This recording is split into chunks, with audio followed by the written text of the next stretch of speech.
Target with PS Parihar channel में आपका स्वागत है। सुबह के इस वीडियो में ऐसी सूचनाएं होती हैं जो विभिन्न समाचार पत्रों पर छाई हुई होती हैं और विद्यार्थियों के लिए आवश्यक होती हैं। तो आइए शुरू करते हैं और देख लेते हैं कि आज के समाचार पत्रों में विद्यार्थी जीवन से संबंधित कौन कौन सी सूचनाएं हैं। तो वीडियो को जल्दी से लाइक कर दें, शेयर कर दें।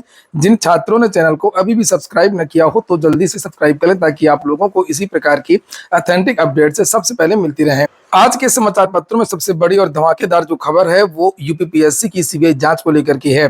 सीबीआई जांच पिछले 4 सालों से रुकी हुई है। उत्तर प्रदेश सरकार और उत्तर प्रदेश लोक सेवा आयोग इसका कोई सहयोग नहीं कर रहा है। सीबीआई के निदेशक ने एक पत्र भी लिखा है उत्तर प्रदेश लोक सेवा आयोग के 3 अधिकारियों की गिरफ्तारी को लेकर के, उनके खिलाफ एफआईआर को लेकर के और कुछ डॉक्यूमेंट्स भी मांगे हैं जो कि नहीं दिए जा रहे हैं। अन्य समाचार पत्रों में भी इसको लेकर के जानकारी दी गई है। लिखा 6 वर्ष 600 भर्तियां अटकी हैं, अदर में फंसी हैं उम्मीदें। सीबीआई जांच के बावजूद ठहरी न्याय की राह। यूपीपीएससी भर्ती घोटाले की परतें अभी खुलना बाकी है।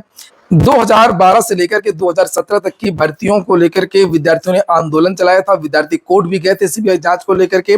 उसके बाद में भाजपा सरकार को इसका फायदा मिला और भाजपा सरकार ने कहा कि ठीक है, हमारी सरकार आएगी तो हम जांच करवाएंगी।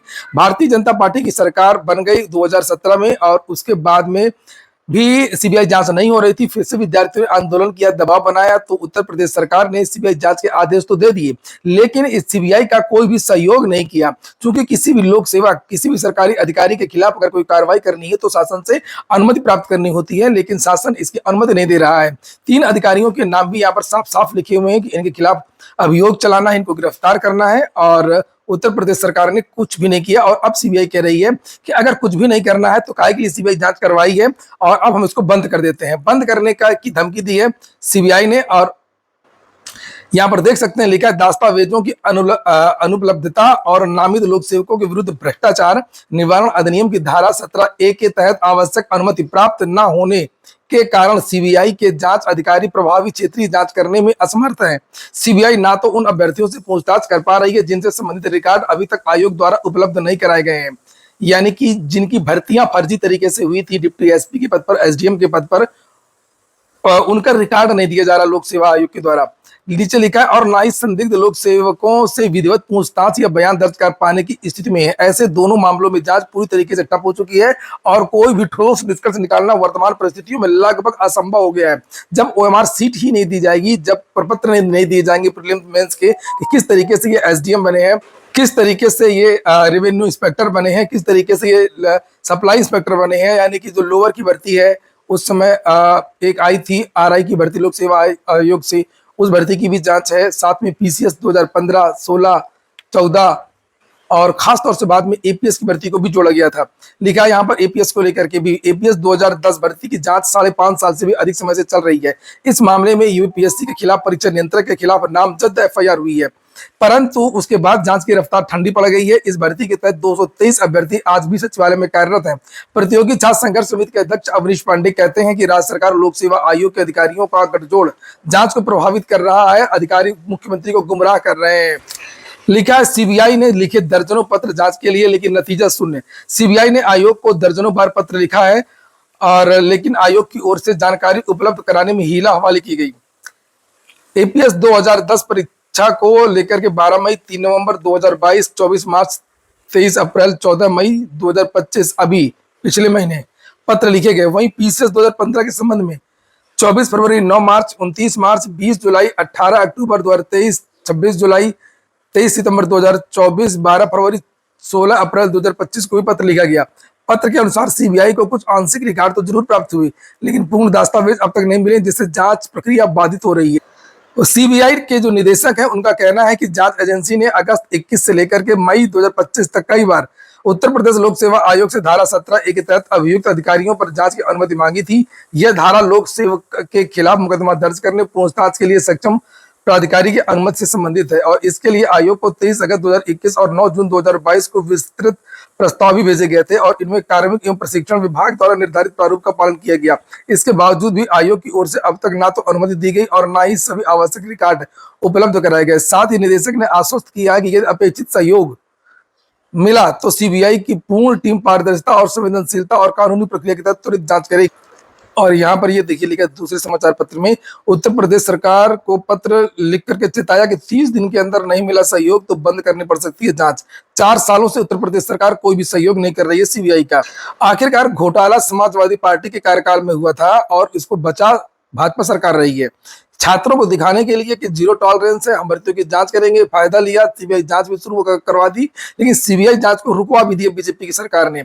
यहाँ पर जिन अधिकारियों के बारे में नाम आ रहा है उनके नाम यहाँ पर लिखे हैं।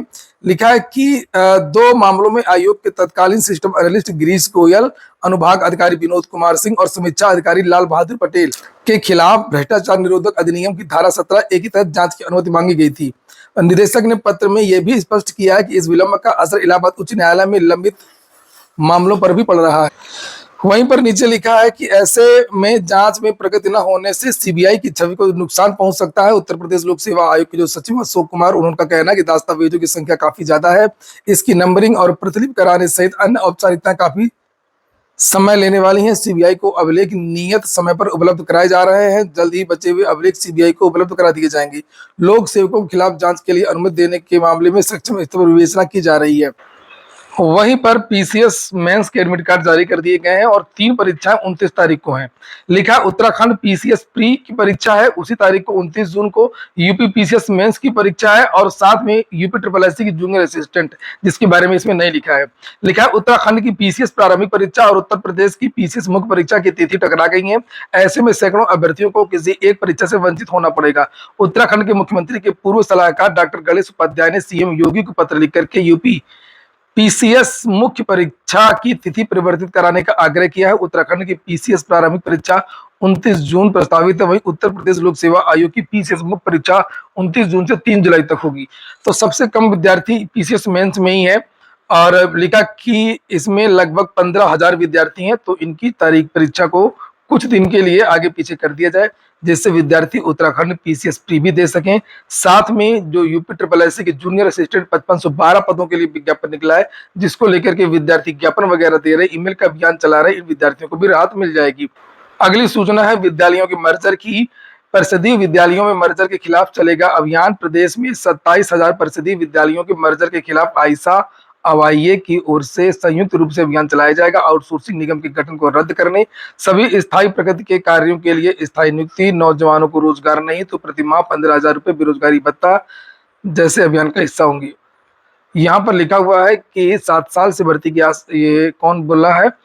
ऑल इंडिया स्टूडेंट एसोसिएशन यानी आईसा के प्रदेश अध्यक्ष मनीष कुमार व इंकलाबी नौजवान सभा के प्रदेश सचिव सुनील मौर्य का कहना है कि 7 साल से भर्ती की आस में बैठे नौजवानों की उम्मीद 27,000 परिषदीय विद्यालयों के मर्जर के बाद पूरी तरह से खत्म हो जाएगी और ना ही विद्यालय होंगे, ना ही अध्यापकों की जरूरत पड़ेगी।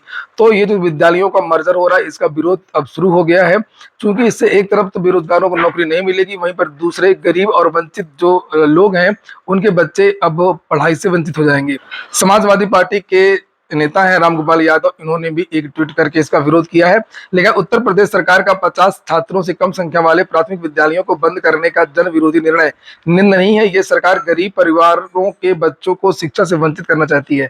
अध्यापकों की नई नियुक्तियों से किनारा करके बेरोजगारी को बढ़ाने का काम कर रही है। दलित, मजदूर, गरीब लोग अपने बच्चों को ना दूर भेज सकते हैं, ना ही महंगे निजी स्कूलों में पढ़ा सकते हैं। निजी प्राइमरी स्कूलों को बड़े पैमाने पर मान्यता देने के पीछे भी उत्तर प्रदेश सरकार का यही कुत्सित मानसिकता है।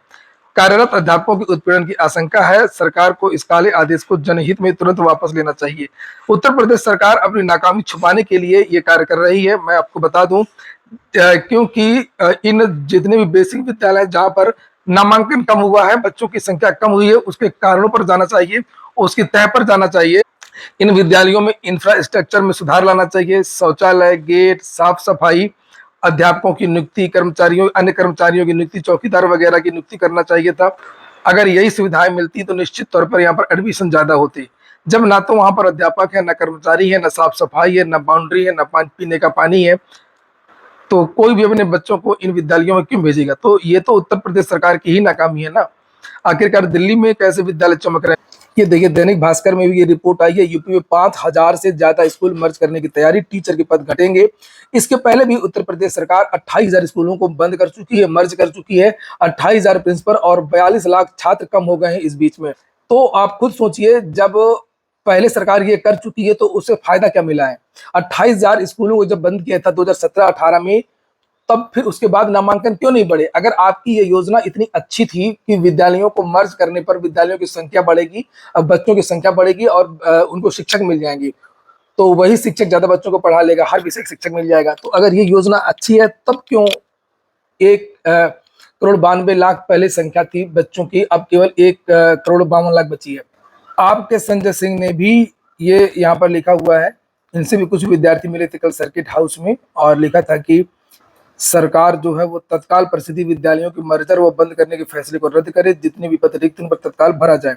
जो चीजें इनसे संभल ही नहीं रही हैं उन चीजों को ये समाप्त कर दे रहे हैं। न रहेगा बांस न बजेगी बांसुरी। जब विद्यालय ही नहीं रहेंगे तो लोग भर्तियों की मांग क्यों करेंगे? तो मुख्यमंत्री जी केवल जिद कर रहे हैं और ये कहा जा रहा है कि मुख्यमंत्री जी की महत्वाकांक्षी योजना है। मुख्यमंत्री जी ने इसको लेकर के घोषणा भी की थी। बहुत सारे जिलों की अलग अलग सूची वायरल हो रही है। किसी जिले में 400 विद्यालय मर्ज किए जाएंगे, कहीं पर 250 विद्यालय मर्ज किए जाएंगे, कहीं पर 55 विद्यालय मर्ज किए जाएंगे। इस तरह की जो प्रक्रिया वो चल रही है, और जानकारी मिल रही है कि इसी महीने जो भी मर्जीकरण की जो प्रक्रिया है वो पूरी हो जाएगी। और अगली जो सूचना है वो एलटी ग्रेड शिक्षक भर्ती को लेकर के है। लेकर राजकीय माध्यमिक शिक्षकों की भर्ती के लिए निदेशालय में प्रतियोगियों का प्रदर्शन, तो कल मैंने इसके बारे में आप लोगों को जानकारी दी थी।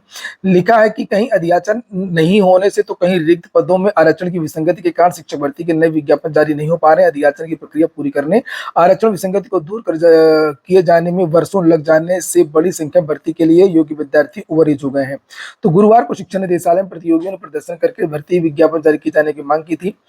अपर शिक्षा निदेशक राजकीय अजय कुमार द्विवेदी के लखनऊ में होने के कारण उनके कार्यालय में 5 सूत्रीय मांग पत्र सौंपा गया।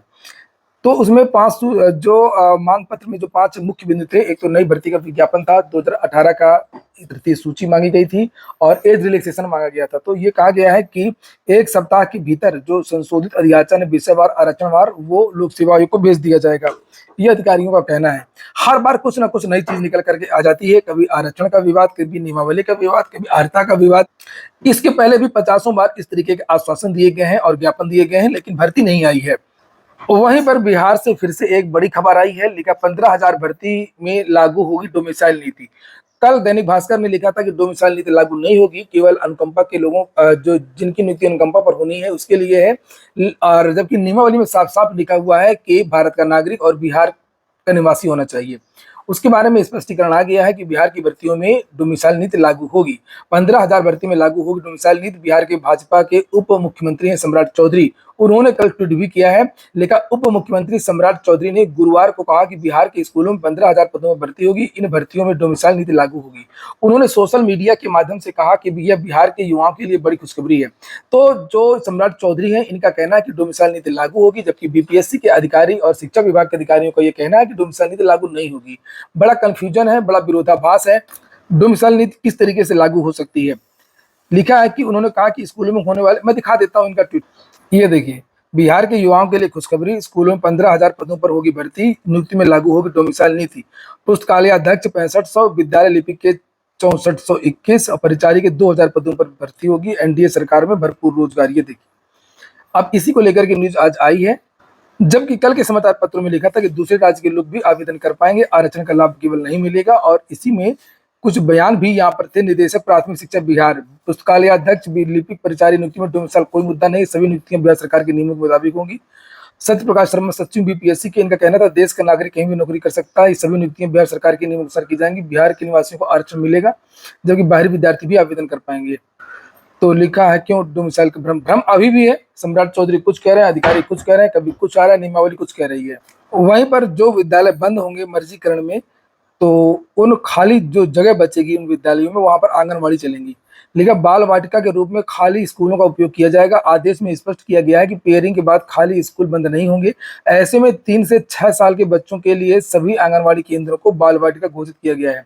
इसीलिए संसाधनों के अधिकतम प्रयोग के दृष्टिगत शेष विद्यालयों का प्रयोग बाल वाटिका के रूप में किया जाएगा। पास के प्राथमिक विद्यालयों का भाग मानते हुए एक ईसीसीई एजुकेटर तैनात करते हुए बच्चों के लिए सुविधाएं उपलब्ध कराई जाएंगी। शाहजहांपुर का डाटा आया कि यहाँ पर 50 से अधिक स्कूल मर्ज कर दिए जाएंगे। जिले के प्रसिद्ध विद्यालय पढ़ने वाले बच्चों की कम संख्या होने पर अब बच्चे पास के स्कूलों में पढ़ेंगे। वहीं अगली और अंतिम सूचना है कि जो डीलर के प्रदेश अध्यक्ष हैं रजत सिंह, उनको लेकर के सोशल मीडिया में चर्चाएं चल रही हैं कि उनको कल रात को गिरफ्तार कर लिया गया है। लिखा भर्ती मांगना कौन सा जुर्म है? क्या राम राज्य में? तो ऐसा कभी नहीं हुआ। ये कौन सा राम राज्य है? अगर जल्द रिहाई नहीं तो बहुत बड़ा आंदोलन होगा।